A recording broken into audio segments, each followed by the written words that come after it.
उपन्यास विधा के उदय के प्रमुख कारण। उपन्यास विधा के उदय के प्रमुख 4 कारण हैं। प्रथम है सामंतवाद, द्वितीय पूंजीवादी, तृतीय मध्य वर्ग और चौथा कारण है मुद्रण कला का विकास और पत्र पत्रिकाओं का प्रकाशन। हेलो फ्रेंड्स, मैं पूनम आपका स्वागत करती हूँ अपने चैनल महानंदा स्टोरीज 28 पर। आज के इस वीडियो में हम लोग देखेंगे एमएसडी 13 का बहुत ही इम्पोर्टेंट क्वेश्चन को समझेंगे जो एग्ज़ाम में बार बार पूछा जाता है। लेकिन वीडियो शुरू करने से पहले अगर आपने मेरे चैनल को अभी तक सब्सक्राइब नहीं किया है तो जल्दी से कर दीजिए, ताकि जब भी मैं कोई नया वीडियो अपलोड करूं सबसे पहले आपके पास नोटिफिकेशन आए। क्योंकि मेरा यह वीडियो उन फ्रेंड्स लोगों के लिए है जो कि गवर्नमेंट या प्राइवेट जॉब कर रहे होते हैं या फिर हाउसवाइफ होते हैं या फिर और भी कुछ कारण होता है जिसकी वजह से वो यूनिवर्सिटी के स्टूडेंट होते हुए भी पढ़ने के लिए समय नहीं निकाल पाते हैं। सो फ्रेंड्स, आई होप आज का ये वीडियो आपके लिए बहुत ही हेल्पफुल हो। तो आइए वीडियो को शुरू करते हैं। आधुनिक युग में उपन्यास विधा के उदय के प्रमुख कारणों पर प्रकाश डालिए। उत्तर: उपन्यास आधुनिक विधा है। इसके उदय में तत्कालीन परिस्थितियों की भूमिका महत्वपूर्ण है। भारत में उपन्यास विधा का आगमन 19वीं शताब्दी के उत्तरार्ध में हुआ। उस समय भारत औपनिवेशिक जकड़बंदी में कस गया था। अंग्रेजी राज के स्थापित होने से अनेक पुरानी मान्यताएं व संस्थाएं टूटी, वहीं नवीन मान्यताएं व संस्थाएं बनी। अंग्रेजी सभ्यता संस्कृति के संपर्क से भारतीयों का संपर्क बढ़ा। परिणाम स्वरूप जीवन की विविध स्थितियों से भारत प्रभावित हुआ। उपन्यास विधा भी प्रभावित हुई, बल्कि कहें कि उपन्यास अंग्रेजी साहित्य की ही देन है। सामंतवाद का ह्रास उपन्यास विधा के उदय के प्रमुख कारणों में से एक है। सामंतवाद की संरचना के भीतर महाकाव्य लिखे जाते थे। दूसरे शब्दों में, चरित्र काव्य सामंतवाद की प्रकृति और प्रवृत्ति को पुष्ट करता है। इसमें सामंत का गुणगान इस तरह किया जाता है कि वह दिव्य पुरुष जान पड़ता है। महाकाव्य में सामंती संस्कार सुरक्षित रहते हैं। ब्रिटिश सत्ता ने सामंतवाद को गहरा झटका दिया, जिससे सामंतवाद की नींवें हिल गई। सामंतवाद के ह्रास के साथ लेखकों का उत्साह भी महाकाव्य की ओर से ठंडा पड़ गया। वे भी नई विधा की ओर अग्रसर हुए और उपन्यास को लेखकों ने हाथों हाथ। उपन्यास के उदय के कारणों में दूसरा प्रमुख कारण है पूंजीवादी दौर का आरंभ। ब्रिटिश सत्ता के स्थापना के साथ नवीन पूंजीवादी दौर शुरू हुआ। पूंजी नए लोगों के पास केंद्रित और फलीभूत हुई। पूंजीवाद के विकास के दौर में राजनीति और बाजार की महत्ता होती है। राजनीति भारत के लिए नई चीज़ थी।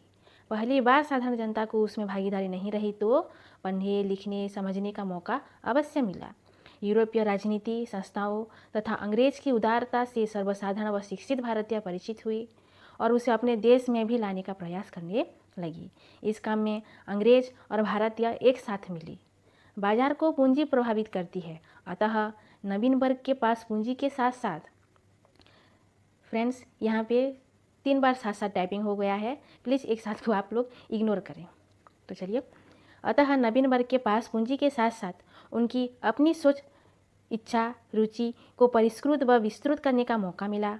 उपन्यास उनकी मनोभूमि के अनुकूल थी, इसलिए इस वर्ग ने उपन्यास को अपने मनोरंजन का सशक्त स्रोत बना लिया। वैसे होने के कारण उपन्यास की खरीद बिक्री धड़ल्ले से हुई और यह वर्ग ने उपन्यास को अपने मनोरंजन का सशक्त स्रोत बना लिया। मध्य वर्ग का उदय तीसरा कारण है। हेगेल का कहना है कि उपन्यास मध्य वर्ग का महाकाव्य है। काव्य के ह्रास के साथ गद्य रूप उपन्यास ने अपनी उपस्थिति शीघ्र ही प्रमाणित कर दी और साहित्य में अपनी सर्वोपरिता प्रमाणित कर दी। उच्च वर्ग के भूलुंठित होते ही मध्य वर्ग को सिर उठाने का चतुर्दिक मौका मिला। यह वर्ग अंतर्विरोधों का पुंज होता है। तमाम चिंताएं इस वर्ग को ग्रासित करती हैं। श्रेष्ठता की छटपटाहट व विरोध का तेवर तथा संसाधन दोनों मौजूद होता है। इसलिए जब ब्रिटिश सत्ता आई और उच्च वर्ग कमजोर पड़ा तो इस वर्ग को ऊपर उठने का भरपूर मौका मिला। यही वर्ग शिक्षित होता है, बौद्धिक भी यही होता है। स्वतंत्रता व विद्रोह में इसकी भूमिका सर्वोपरि है। दुर्बलताओं के कारण भी यह वर्ग कुंठित रहा है। ये लोग मिथ्या गर्भ भी पले रहते हैं। मध्य वर्ग अनेक स्तरीय होता है। उपन्यास विधा को इस विशाल वर्ग की आवश्यकता रहती है, क्योंकि यही वर्ग जहाँ उपन्यास के अंतर्वस्तु बनता है, वहीं यही वर्ग पाठक भी होता है। चरित्र की जटिलता के कारण उपन्यास की विषय वस्तु मध्य वर्ग से बड़ा भला कौन हो सकता था। वस्तुतः उपन्यास मध्य वर्ग को समर्पित है। मुद्रण कला का विकास और पत्र पत्रिकाओं का प्रकाशन चौथा कारण है। मुद्रण कला अर्थात छपाई का मशीनीकरण होने से महीनों का काम घंटों में संपन्न होने लगा। इससे पुस्तकों की छपाई तेजी से होने लगी और किताबें शीघ्र ही बाजार में विपुल मात्रा में उपलब्ध होने लगी। पाठकों की खुराक उपन्यास शीघ्र ही बन गई और पत्र पत्रिकाओं के बिना तो पाठकों की नींद भी नहीं खुलती। असीमित मात्रा में किताबें छपने लगी। किताबें अनुवाद के माध्यम से भी हजारों की संख्या में भी आईं। उपन्यास लहरी, जासूस, समालोचक जैसी अनेक पत्र पत्रिकाएं प्रकाशित हुईं। इन पत्रिकाओं के माध्यम से उपन्यास विधा को जानने समझने में पाठकों को सरलता हुई। उपन्यासों पर की गई बहसें पत्रिकाओं में छपती रहती थी। इससे पाठक मनोनुकूल उपन्यास की तलाश करते रहते थे। इस प्रकार मुद्रण कला के मशीनीकरण होने तथा पत्र पत्रिकाओं के प्रकाशन ने उपन्यास विधा के उदय में मील का पत्थर साबित हुई। गद्य रूप व जनसाधारण के उपयुक्त होने के कारण उपन्यास विधा का तेजी से उदय हुआ। गद्य रूप में ही मनुष्य वार्तालाप करता है। सर्वसाधारण कम पढ़ा लिखा भी होता है, साथ ही गद्य रूप शीघ्र समझ में आ जाता है। यही कारण है कि उपन्यास विधा का व्यापक और शीघ्र ही पाठक वर्ग मिला। लोकप्रियता का सबसे बड़ा प्रमाण है गद्य रूप व जनसाधारण की बोली बाणी में होना। इसी कारण उपन्यास की लोकप्रियता के पीछे उसका रोचक होना भी है। चंद्रकांता को पढ़ने के लिए हजारों उर्दूजीवी लोगों ने हिंदी सीखी।